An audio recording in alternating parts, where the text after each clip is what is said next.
Assalamualaikum warahmatullahi wabarakatuh. Alhamdulillahilladzi hadana lihada wa ma kunna linahtadiya laula an hadana Allah. Asyhadu an la ilaha illallah wa asyhadu anna Muhammadan abduhu wa rasuluh. Allahumma shalli ala sayyidina Muhammad wa ala alihi wa sahbihi wa mawala.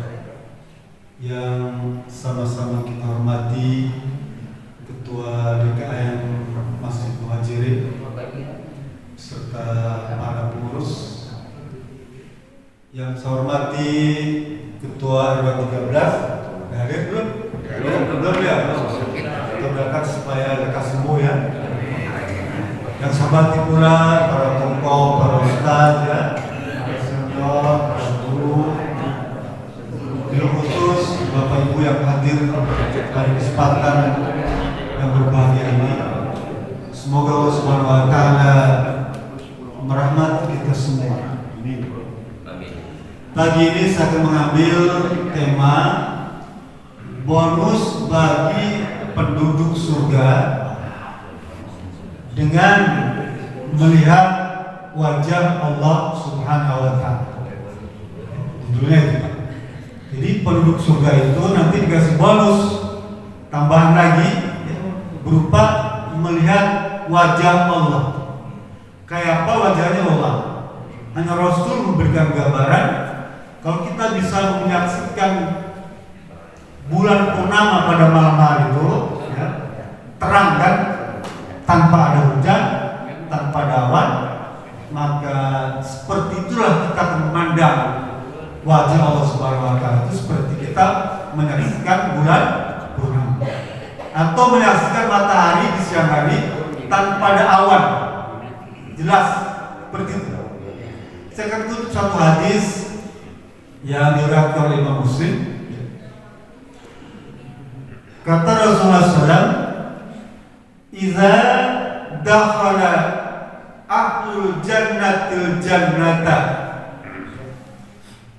Ketika hamba Allah selesai perhitungan itu masuk surga, ya, beberes semua, pokoknya udah gak ada lagi tuh ya. Masuk surga nih hamba Allah nih. Kemudian Allah berkata pada kita yang masuk surga nih, ya. Insyaallah, amin ya. Amin. Kata Allah, turiduna syai'an azidukum. Ahli surga, Allah ngomong gitu, gak akrab. Mau gak kalian aku tambahkan sesuatu yang akan memberikan kelezatan kepada kalian, kenikmatan kepada kalian, kesenangan kepada kalian. Turiduna syai'an azidukum. Mau gak aku tambahkan kepada kalian sesuatu yang menyenangkan dan melezatkan kalian? Wa yaquluna, lalu kita menjawab, ya Rabb, wahai Allah, alam tuwajjih, alam tubayyidna wajhina, ya Rabb, bukankah Engkau telah membersihkan kulit-kulit kami, ya? Karena di antara mereka itu ada yang selesai dari neraka, ya. Ada yang langsung, ada yang dari neraka sebentar, ada yang dari neraka lama tuh, sehingga wajahnya hitam kan. Lalu ketika masuk surga berubah jadi putih. Mereka bilang, ya Rabb, alam tubayyid wujuhana, bukankah Engkau telah membersihkan kulit kami hingga putih bersih dan berseri? Alam tudkhilna jannatak, bukankah Engkau ya Rabb telah memasukkan kami ke dalam surgamu yang penuh kenikmatan ini? Alam tunajjina minan nar, bukankah Engkau ya Rabb telah menyelamatkan kami dari siksa api neraka? Kita ngomong Pak, di depan Allah. Belum kelihatan wajahnya tuh. Dia ngomong tuh kata Nabi belum nampak, hanya suaranya saja. Lalu qala Rasul berkata, "Fayakshiful hijab." Rasul bilang, kemudian Allah membuka hijab dunia. Tabir yang selama tertutup di surga pun tidak semua orang bisa melihat wajah Allah. Ada tabir. Terus bilang, "Fayakshifu hijab." Lalu Allah membuka hijabnya. Lalu kata Nabi, "Fama uqtu syai'an ahabbu ilaihim min nadhari ila rabbi azza wajalla." Kata Nabi ini, Pak, maka semua hamba Allah ada dalam surga itu tidak ada yang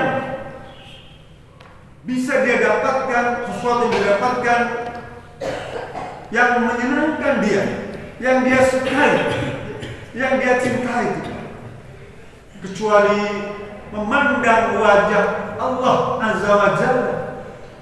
Kecuali memandang wajah Allah, lupa tempat nikmat surga yang lain, Pak. Surga itu udah nikmat kan?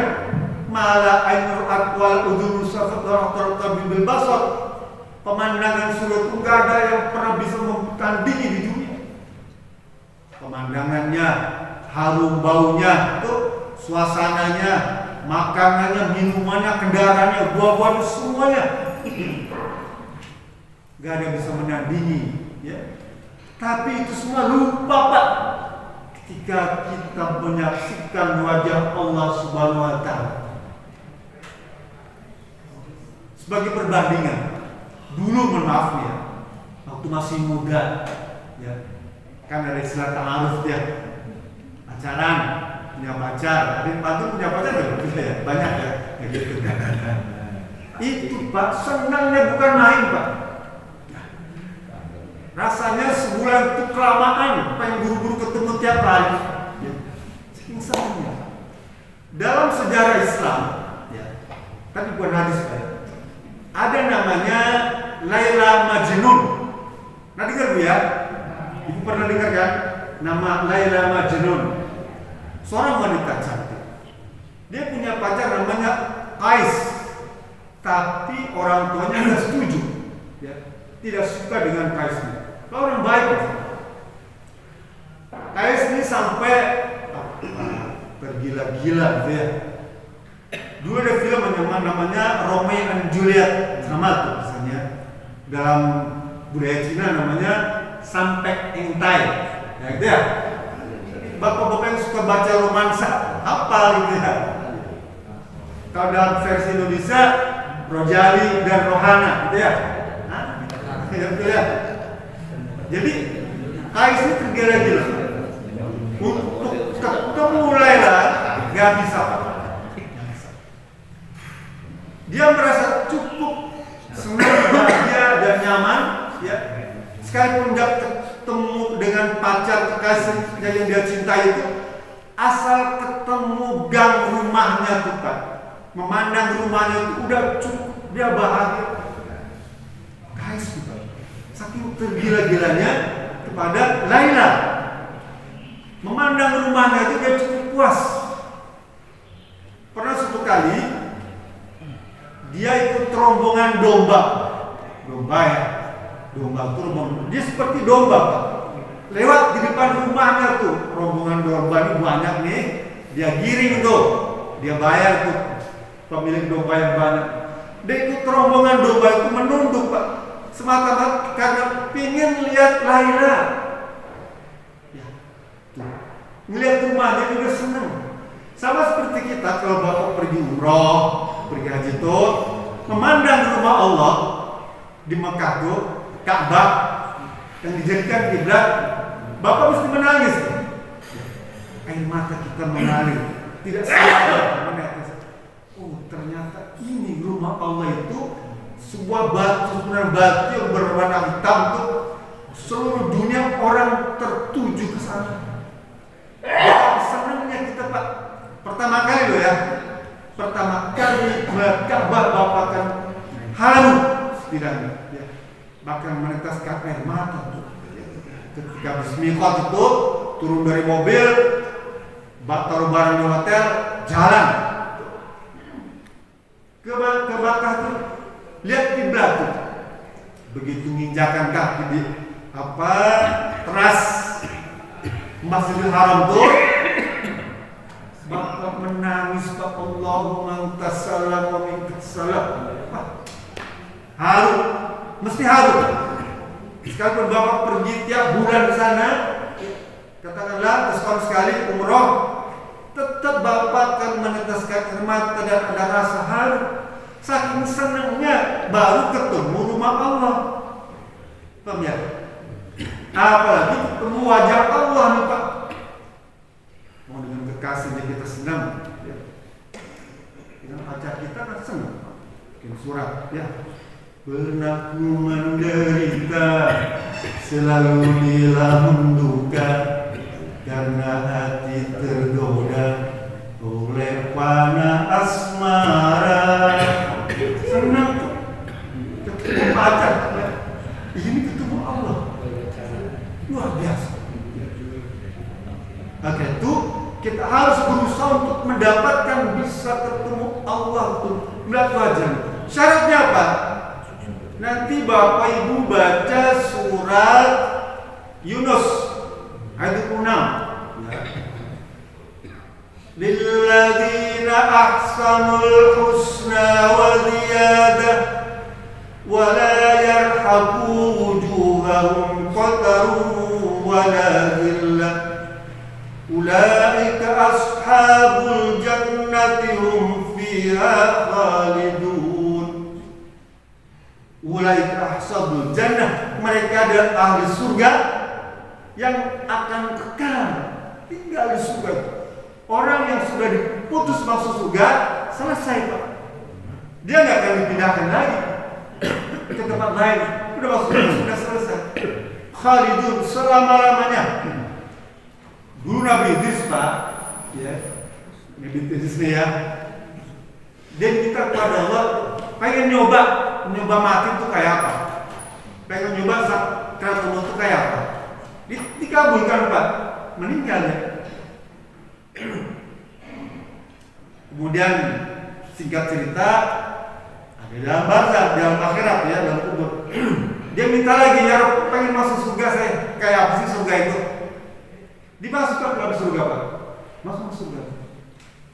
Karena baca tadi hum fi khalidun itu ya, dia yakin bakal sudah masuk surga, dia akan dipindahkan.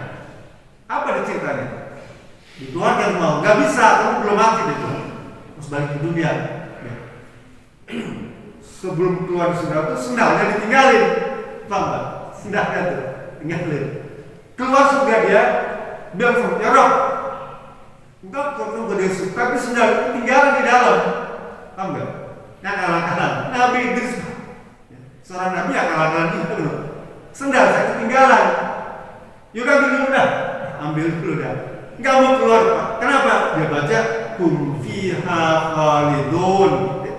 Karena penuh surga itu akan kekal di dalamnya. Apa syaratnya untuk bisa kekal dan bisa melihat wajah Allah itu?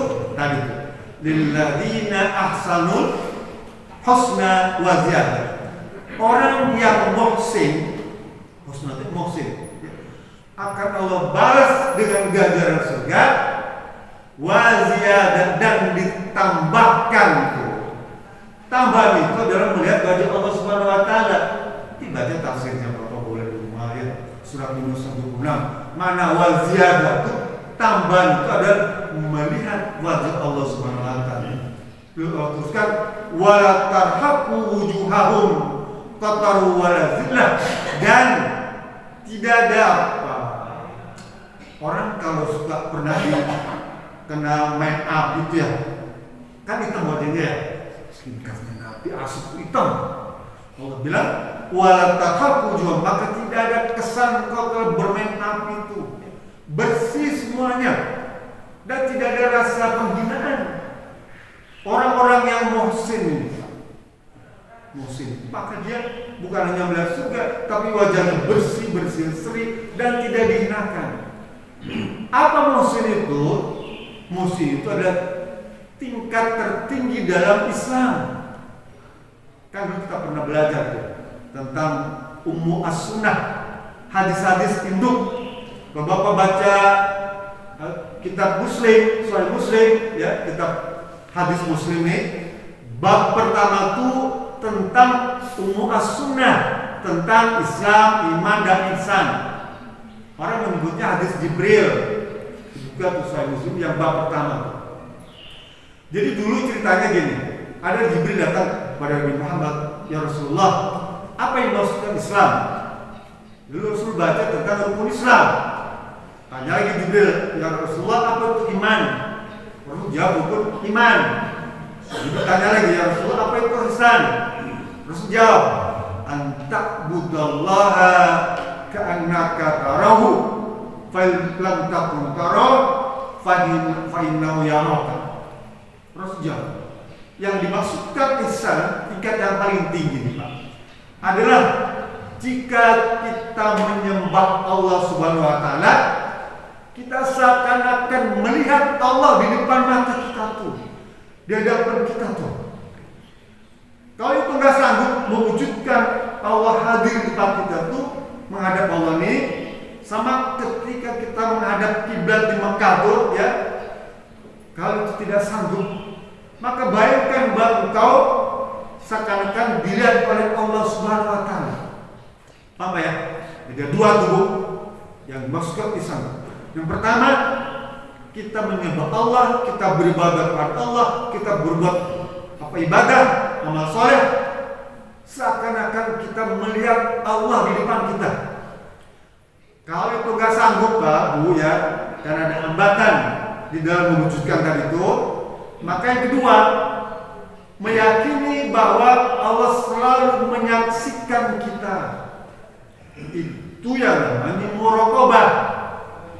Bapak saum kemarin Ramadan, Bapak pergi jalan-jalan keluar dari rumah, jauh di pengawasan keluarga, jamaah muhajirin, ya, KKN, nggak ada yang lihat lah, tetangga teman nggak ada yang lihat. Apakah kita semua berani minum, makan di jalan? Enggak, nggak ada yang lihat.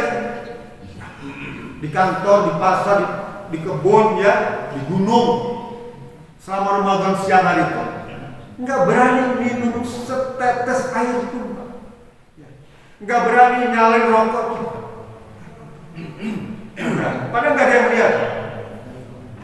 Itu karena kita memiliki sikap muraqabah, kita merasa diawasi oleh Allah Subhanahu wa taala, dan itu 1 bulan, dan Bapak Ibu telah buktikan itu, ya. Sikap muraqabah selama Ramadan itu merasa diawasi, apalagi sholat.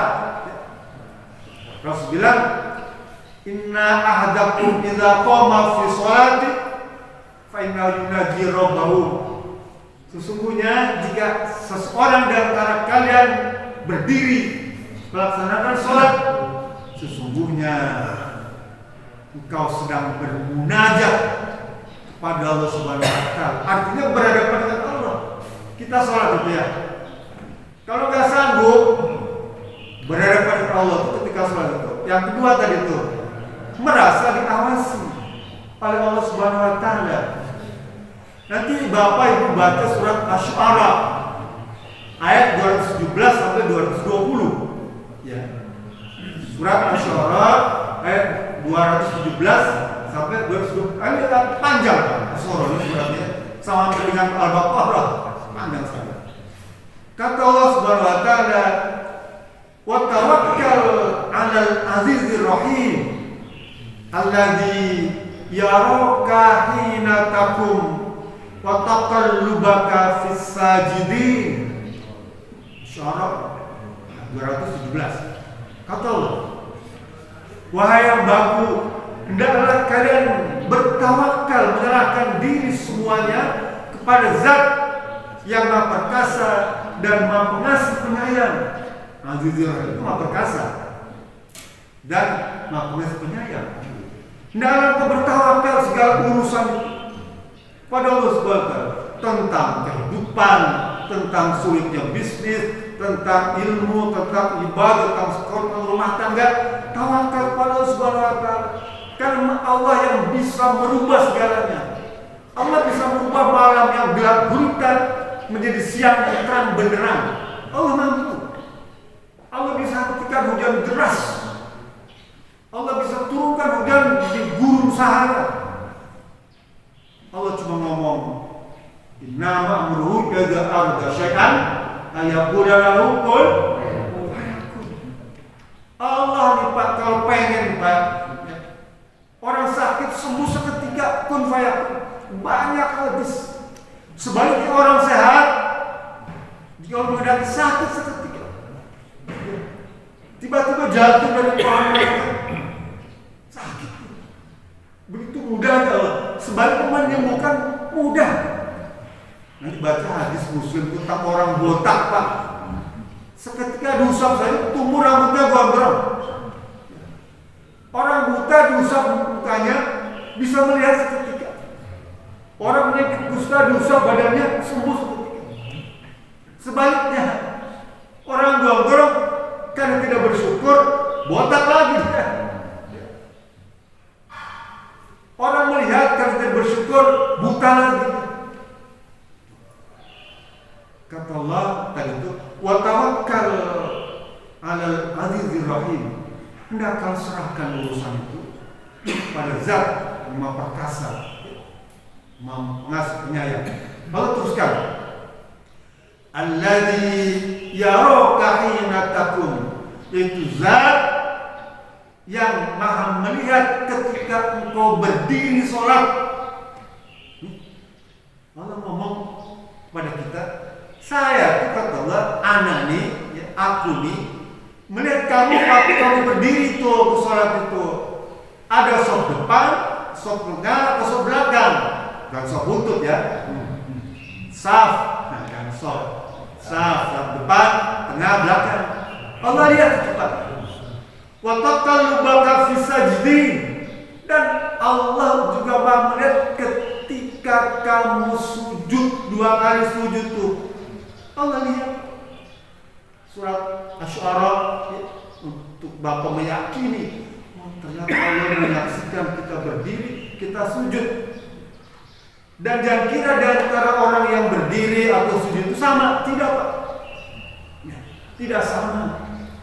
Sekalipun kita bersebelahan, ya, berdiri ini, sama-sama di pesantren, ya, sama-sama SAG, sama-sama tamatan Saudi, tamatan Mesir, sama-sama preman, sama-sama PNS, berdiri menghadap Allah tidak sama di hadapan.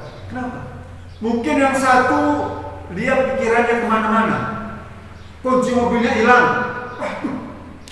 Kunci rumah hilang, kepikiran kok soal tagihan listrik, pam belum dibayar, kredit motor, mobil belum lunas, rumah surat terpanjang, kepikiran semua tidak sama.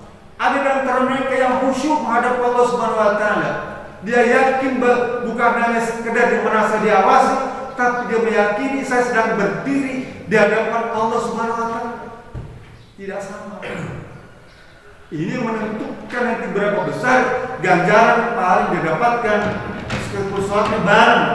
Yang satu dapat 27 derajat karena khusyuk, yang satu mungkin dapat 1 derajat karena main-main. Tapi memang dapat ya.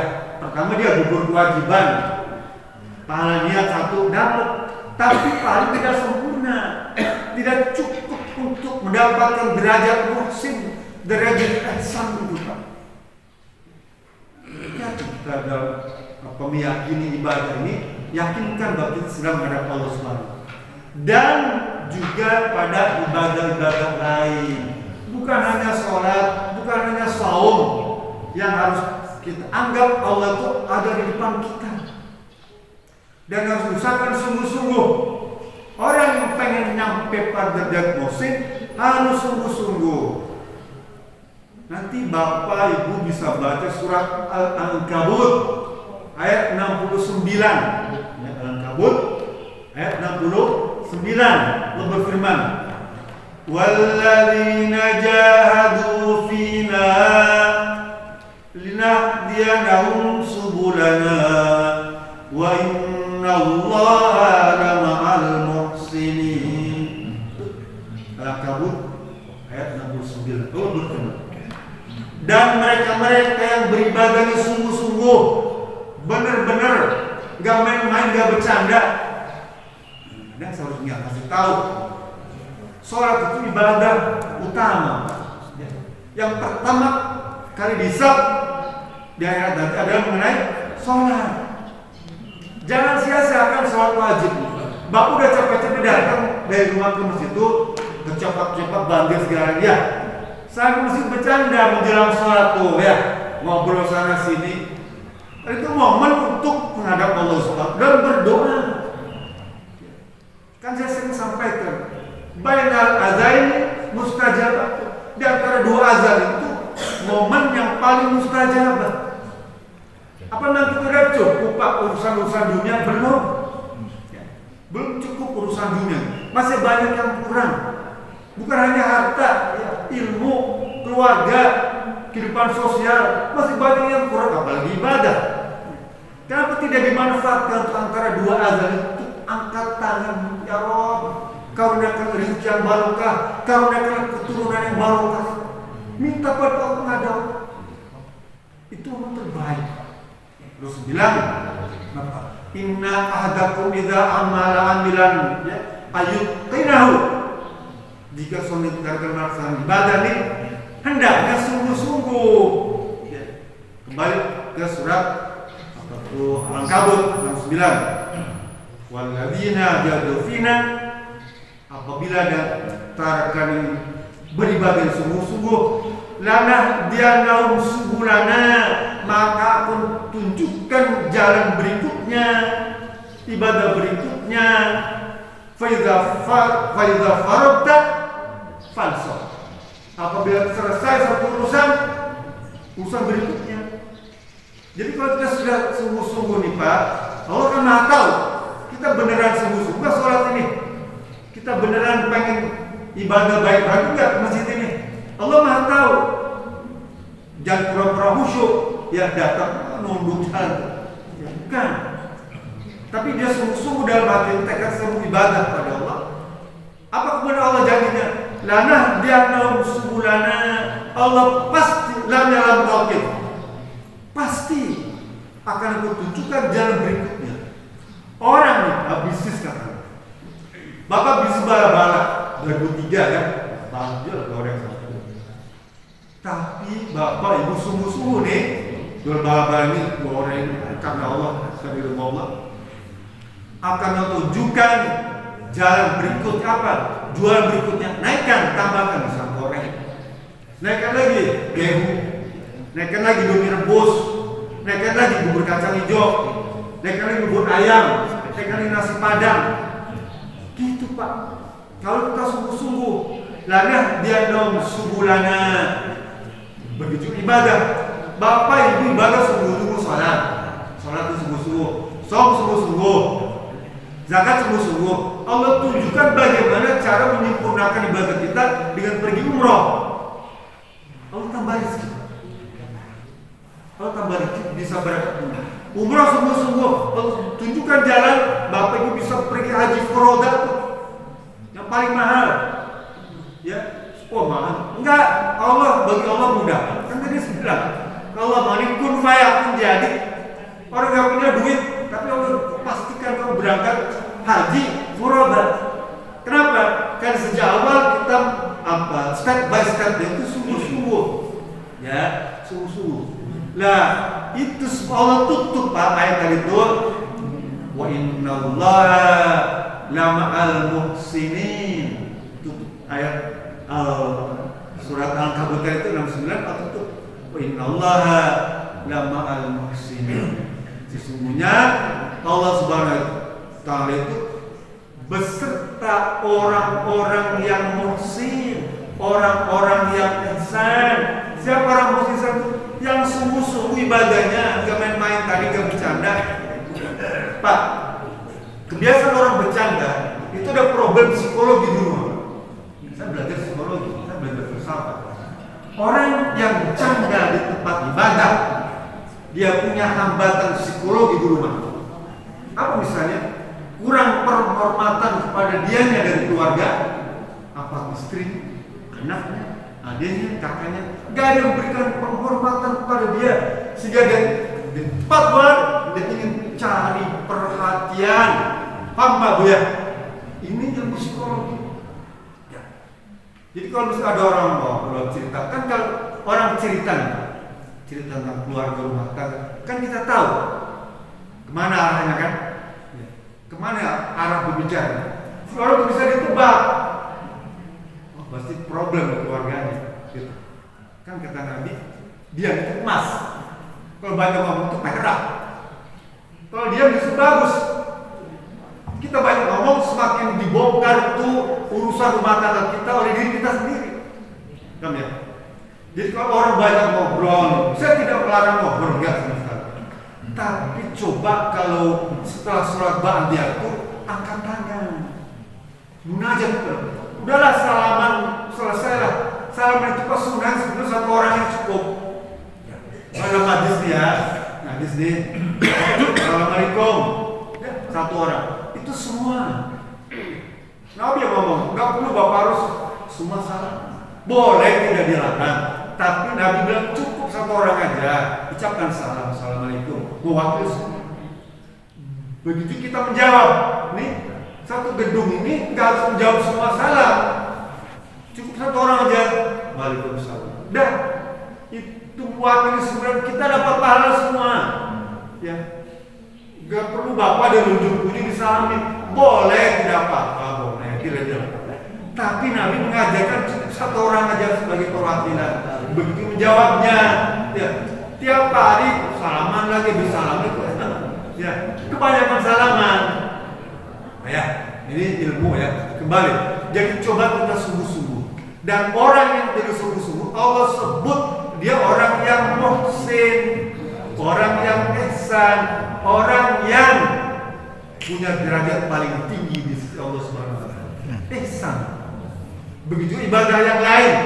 Bapak misalnya pulang ke kampung, ya, halal bihalal. Yakinkan bahwa keberangkatan bisa menemui orang tua di kampung nih atau ziarah. Allah lihat kita. Itu namanya muhsin. Ketika bapak cari uang kasab ya, di kantor, di pasar, di kebun, atau jualan, atau punya pabrik tuh, yakinkan bahwa saya ini sedang berhadapan dengan Allah Subhanahu wa taala dan pasti Allah melihat saya. Oleh karena itu saya nggak berani ya, berbuat curang. Orang yang ihsan, orang muslim di antara apa? Dia tidak berani berbuat maksiat. Kenapa? Karena Allah menyaksikan kita. Tidak berani tanda tangan faktur kosong, kwitansi kosong. Tidak berani tanda tangan proyek-proyek fiktif. Tidak berani.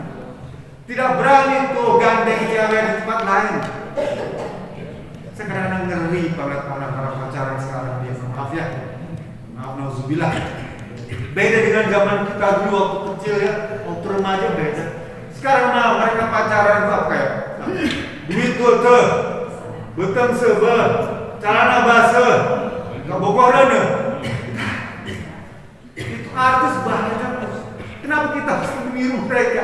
Tiru sahabat Nabi dan baik yang laki-laki maupun perempuan. Mereka jaga Pak.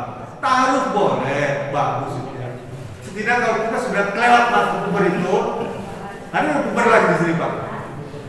Apa ibu ada yang puber lagi? Mantap. Udahlah, itu selesai ya. Tapi kita kasih lihat buat anak cucu kita yang sampai tadi itu ya. Buat ke untuk sebuah karena bahasa jangan dah selesai ya, beri nafkah mereka agar kita sama-sama surga. Ku anfusakum wa ahlikum, nah, jaga dirimu dan keluargamu dari siksa api neraka. Mudah-mudahan ini semua menjadi tambahan untuk kita dan kita berikan mudah memahaminya dan mempraktekannya. Assalamualaikum warahmatullahi wabarakatuh.